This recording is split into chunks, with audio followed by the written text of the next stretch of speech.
smartphone camera is actually so good, but I like it like tic-tac-toe. Every step we take is tic-tac-toe.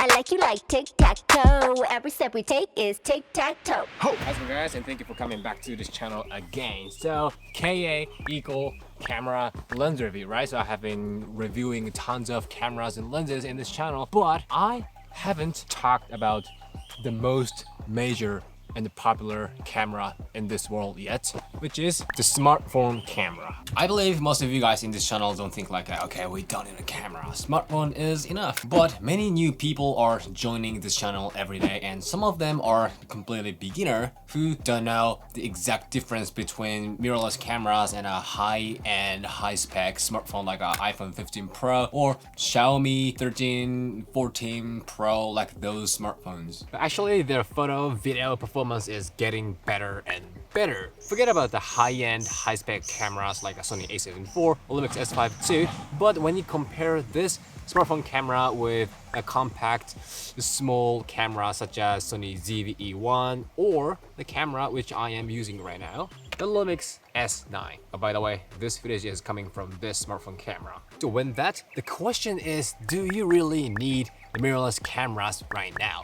Should you keep using your smartphone cameras to save up some money to get the legit pro spec cameras for long-term use? So today, for the very first time in this channel, I'm gonna face the smartphone camera to see the real meaning of the existence of the mirrorless camera and necessity of it. It's gonna be a little different from my regular videos, but sometimes, yeah, we gotta try some new and fresh thing. By the way, you might think I am sponsored by Xiaomi, KA reviewing smartphone. Okay, that's not usual, but actually I'm not. I genuinely got interested in this topic. Okay, before you jump into this video, please hit the subscribe if you haven't to grow this channel. I need your support. So first of all, this time I'm gonna use this Xiaomi 13T Pro. There's a newer one, 14, but I guess this is enough to talk about today's topic. When you see the spec of this, yeah, there are many geeky words that we are familiar with, like something like a 50 megapixel, 24mm, f1.9 raw photo. So this got three focal lengths.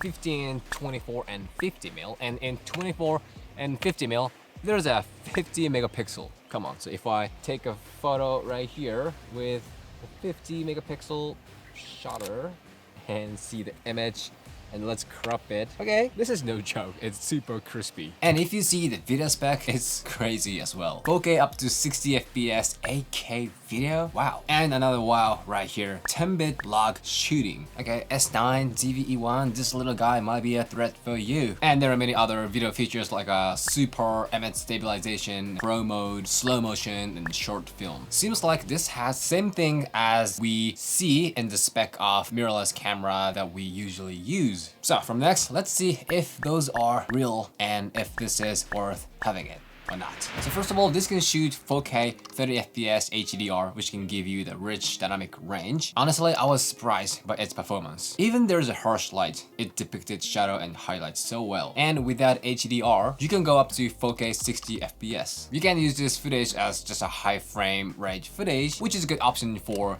filming sport. And if you change it to 24 FPS at the post, you can have this type of slow motion footage. I initially thought this would generate the noise and the image quality degradation, but it's almost as clean as when it's 24 or 30 FPS. The crazy and weird feature is 8K video recording. And look at this. Yeah, I guess this is more than just a smartphone camera. When you just look at this, with this size, there's a sharp and crispy feel. Even when you compare it with mirrorless cameras 4K footage, I can tell this 8K is doing pretty good job. When you crop it, we still can see everything is detailed. Come on, that's awesome. This smartphone has a way smaller sensor than mirrorless camera, which is Lumix S9 full frame in this case. But when it comes to the only detail and sharpness, it looks better. Although the overall image, dynamic range, color is not. So I don't think this smartphone has better image quality than mirrorless camera, but this 8K is the real 8K. And unbelievable feature of this Xiaomi is the Pro mode. You can operate this camera manually, like shutter speed, aperture, white balance, and even focus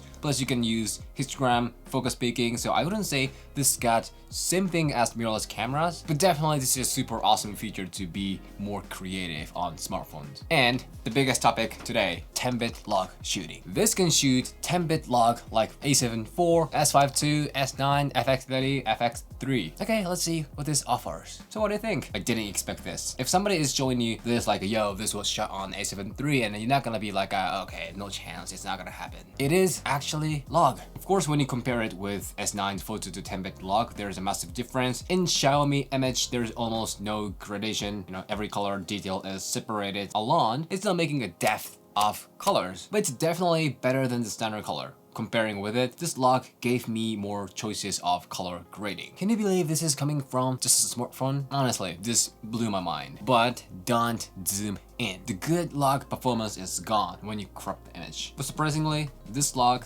didn't generate the noise that much. So, which is good if you don't compare it with mirrorless cameras log. And there are several interesting video features like a super IS, motion tracking focus, slow motion, and short film. So this short film mode is interesting. There are a few templates which already has a music, color vibe, and shot ideas, and all you gotta do is copy what it says and shoot. After you collecting all footages, this smartphone creates one cinematic B-roll like this.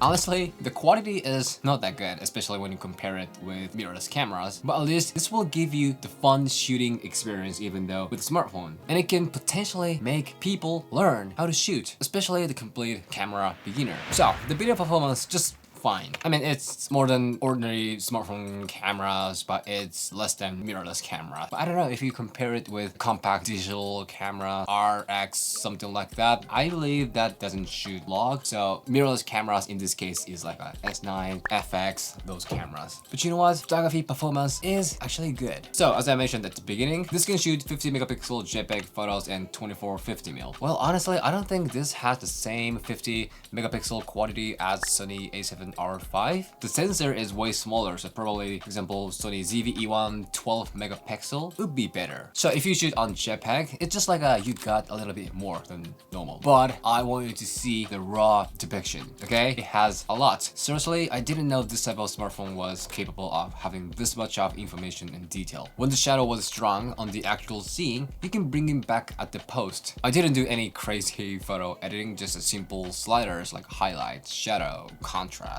Not only them, you can have a color control. I didn't feel the weirdness about the whole editing process compared to mirrorless cameras, raw files. I was just surprised by the fact that this got a huge potential when it comes to raw files. The question is, do we need a camera? The camera, which costs more than $2,000, maybe even more with some accessories. Let me tell you my honest feeling right here. If you want to make a content for yourself, like a hobby, YouTube, blog, Instagram, casual fashion photos, and if you want to, shoot moment when you hang out with your friends, honestly, I think smartphone is enough. I guess you might want to save money for the time and experience. Right, it doesn't have a solid, legit shooting camera experience. But is it important for your use? Don't you want to prioritize the time for things you do? The experience with people who you care about. The camera shouldn't be the first. It's just for recording. But if you prioritize expressing, this type of mirrorless camera will be the best friend for you. Because the purpose of existence is different from the smartphone. It's not just recording. This is also for creating. You can get into the shooting immersively. It's like what you shoot is of course important, but more than that, how you want to shoot with what kinds of motivation is important. Okay, this is it. It was first time to talk about smartphone in this channel, but it was a great experience. Now I know I appreciate cameras more than I used to, and I recognize I love creating and expressing. This video made me think about it again, and it gave me the good influence. I hope this one helps you, and I hope you guys enjoy. A smartphone is a smart phone which can do many things widely, and camera is a camera which shoots things, and now you want to shoot things. you know what to do. Okay, this is it. If you have any question, just shoot me anytime, anywhere. And if you like this video, show me a thumb and hit the subscribe. And I'll see you in the next video. Ciao.